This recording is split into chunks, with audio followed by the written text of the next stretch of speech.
There's something about God, about knowing that the will is outside of you. At least I think my own will is not in my body. It's a result of the collective will of conscience, or whatever it is, the earth, the humans, the animals, all of it. But what did you mean? You said people don't want to believe that? They don't want to believe that they're wet robots, that they're just like meat sacks with electricity. I think they do. I think some people do because it removes consequence from your actions, but childish. That's not what people truly desire. Well, they don't act that way. It's just a cop-out for when they don't want to take responsibility. I don't agree. I think you guys are projecting. Tell me more. Well, are you religious at all? Yeah, I'm a Christian. Oh, okay. And you marry as well? Yeah, I'm a Catholic. So your view in your mind is like, I think you're saying these people certainly could not truly believe this. Why would they want to feel that way? No. I mean, I know many of these people. We had someone on the show who was like, I'm nothing but a wet robot. Nothing matters. Yeah, I think Sam Harris totally believes it. But I think that a lot of the people who adopt that worldview are not totally bought into it, and that it's just sort of an easy way for them to not confront personal responsibility. Sure. Yeah, I agree with that. Like, atheism isn't on the rise as far as I know. It's just a religiosity that's on the rise. Nobody is dogmatic these days about being an electrified meat sack. Like I don't think people feel strongly and are animated by that belief. I think they're the exception, not the rule. Like there's a handful, the amazing atheist and those types. Yeah, I think I agree with you, but I think it's you don't need to be a zealous atheist going door to door and preaching the word of why there's no God to live in a world with no moral framework and believing your will be done. So I'll put it this way. A tendency among people who believe in a higher power is that the higher power has a will over them. And a tendency among people who don't believe in a higher power, they believe that their will be done. Yeah. Or a tendency towards. Which is an interesting paradox, because a lot of the people who believe that they're meat robots don't believe in free will. That's true. It's a strange paradox to live with. Yeah, maybe I don't know. I was thinking about this earlier, and I'm not, I don't believe in any dogmatic theistic religion. I do believe in God. I do believe that there is something greater and beyond us, be it simulation theory or just some purpose to the universe. Because I was thinking about, I was playing a video game, and in the video game, you can choose to just die. I was playing Spelunky. You ever play Spelunky? You guys know Spelunky? Oh, I know Spelunky. Spelunky is amazing. Spelunky 2, it's a great game. And it's a roguelike game. This is a game where you play, you collect items, you try to make it to the end, and if you die, you just start over, and it's a procedurally generated world that's always different. And I thought to myself, in this game that I am playing, I've come to points where I felt like I just didn't have enough items or ropes, or I didn't have the jetpack, and I'm like, meh, and I just jump my guy into spikes. Then the game starts over, and I try again. There was no consequence to ending my character's life. Right. But here in this world, there's a massive consequence to doing it. And then I thought about that, and I was like, that makes me feel like there is a greater purpose, and there is something that matters to this universe beyond me. It is not just about me and being like, well, my life wasn't good enough. I'm going to jump on this spike. And no, that'd be terrible. You'd have a massive wave of negative consequences for everyone around you, those who depend on you and rely on you. And then I'm like, so there just is easily, to me, something outside of me that matters, that my will is not the most important will in existence. Right. But I feel like people who don't see that are just like, I get what I want, and that's all that matters. Yep. And that's why you see people like, in my opinion, Leah Thomas, the swimmer in the NCAA, recently banned. I guess they're now banning Leah Thomas from swimming. And this is a person who has everyone saying, we don't want you a part of our event. Or I shouldn't say everybody, but a lot of people expressing that and being like, don't care, I'm happy. And I'm like, it's interesting. If it were me and I went to a skateboarding contest, and let's say it was a flip trick contest for which I'm particularly good, and they were like, bro, we can't hang with you. We'd prefer it if you didn't compete because you're just going to win. I'd be like, okay, no problem. I probably wouldn't win. I'm just saying if that was the instance where I was like, you're too good at this, it wouldn't be fair to everybody else. I'd be like, all right, I'm out. I get it. But imagine being like, no, I'm better and I deserve it. I'm going to come in here and everyone has to watch me. Like, aren't you like weirded out by that at all? Like, doesn't that make you feel bad? It's why as a libertarian, like, I really stress individualism. I think it's so important. But what we also need to stress with that is personal responsibility, because individualism just run rampant without any insight or. But responsibility to other people, not just like yourself. Right. Yeah. That's where you lose me with individualism, because you don't have personal responsibility without connection to other people. But you should, as an individual. I'm an individual. I control everything that I do, but I'm not such a freak that I don't want to have other friends and think about how my actions affect other people and the people that I'm close to. And they, as responsible individuals, should feel the same way.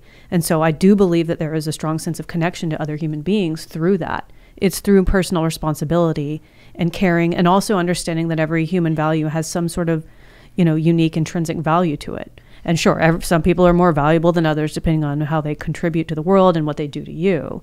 But I would say that we're all born, screaming and naked into this world with still some little bit of intrinsic, unique value. I wonder where that comes from, because I was raised Christian, Catholic, and I certainly feel like I don't know if there is going to be judgment or if it's just karma, but it certainly feels like what you do matters. Yes. And that there's, I don't know, man. There's even the weight of the question, like, why do we feel like what we do matters? Yeah. But there's a reason we feel that way. It does. At least. Like what do you even think? If it's not true. You're not particularly religious, right, Ian? No, not. I don't follow. But what about karma?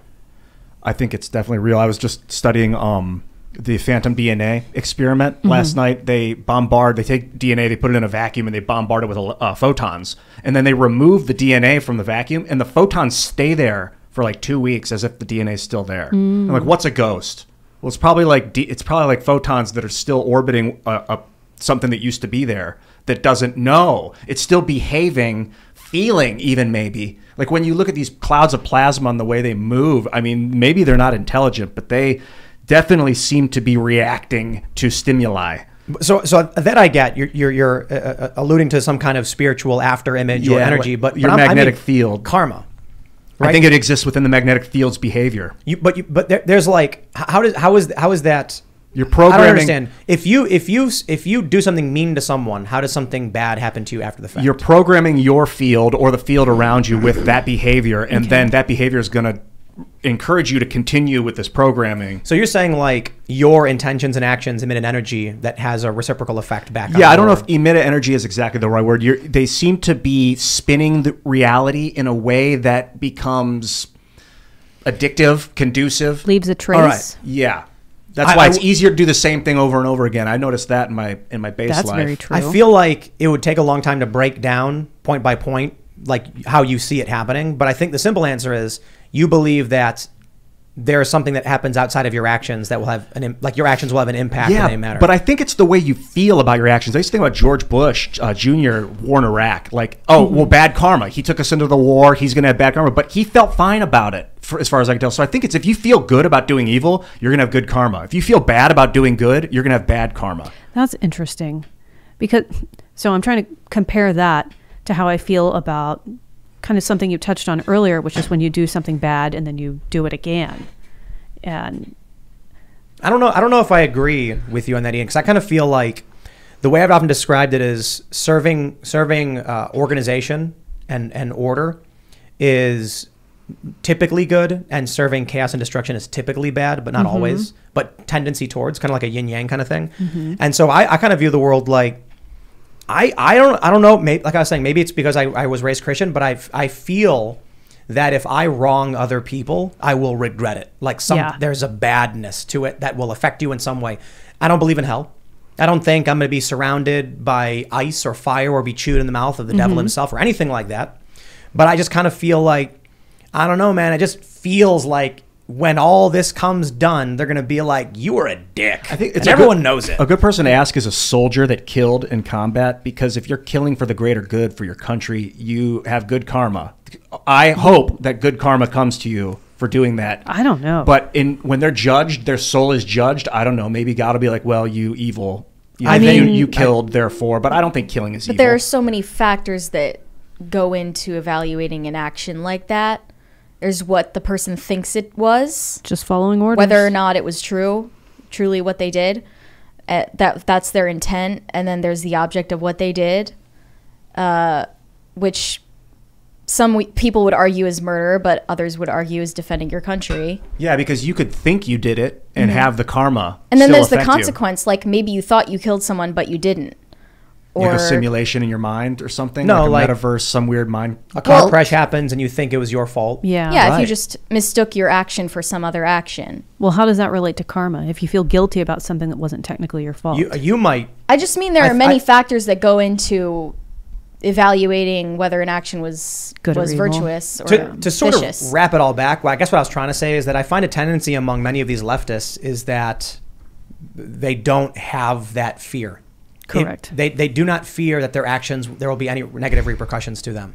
That they can do what they please and it is what it is and it doesn't matter. It's a bit paralyzing to worry. Like I used to get into Jainism a little bit, this religion where like you don't even step on grass because it's too destructive. Oh, like yeah. destroy nothing, leave no trace. And I'm like, I can't. That is too. It's too. At some point, you just got to get down with being destructive because it's a huge part of what we are. We eat, we kill, and eat.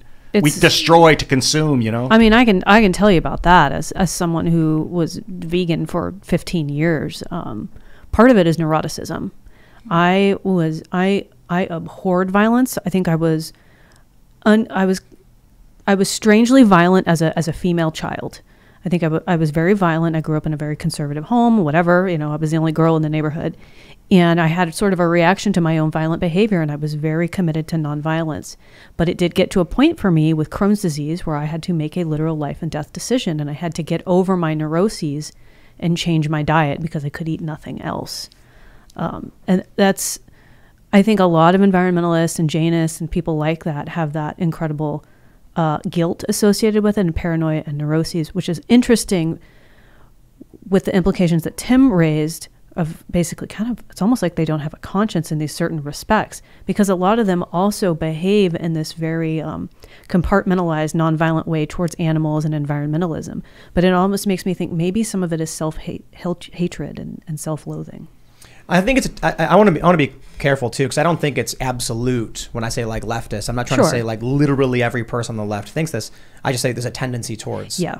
I certainly think you've got people who claim to be conservative and religious who are just really bad people, of course. Yeah. But I think, typically what I'm referring to in this is not the fringes, it's the mainstream.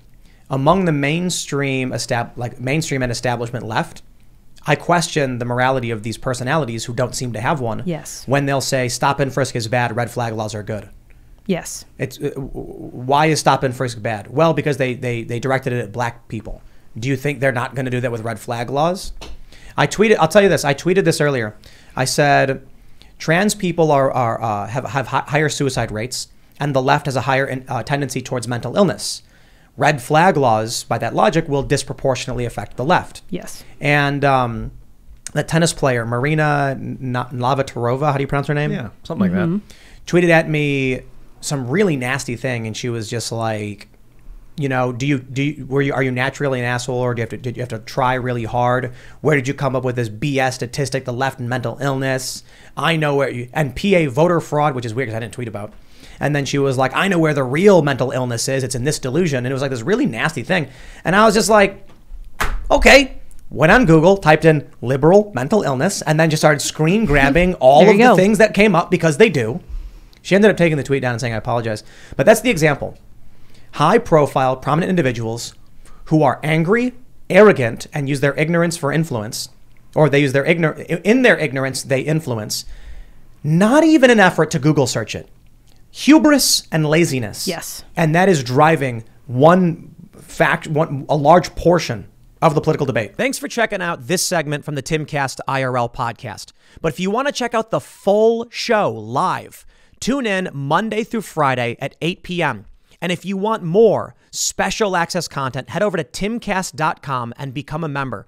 Your membership helps sustain this company, keep our journalists employed, makes this show happen, and you will get access to exclusive members-only segments of the Timcast IRL podcast, and there's a massive library to check out. So again, go to timcast.com or tune in Monday through Friday at 8 p.m., and we'll see you all there.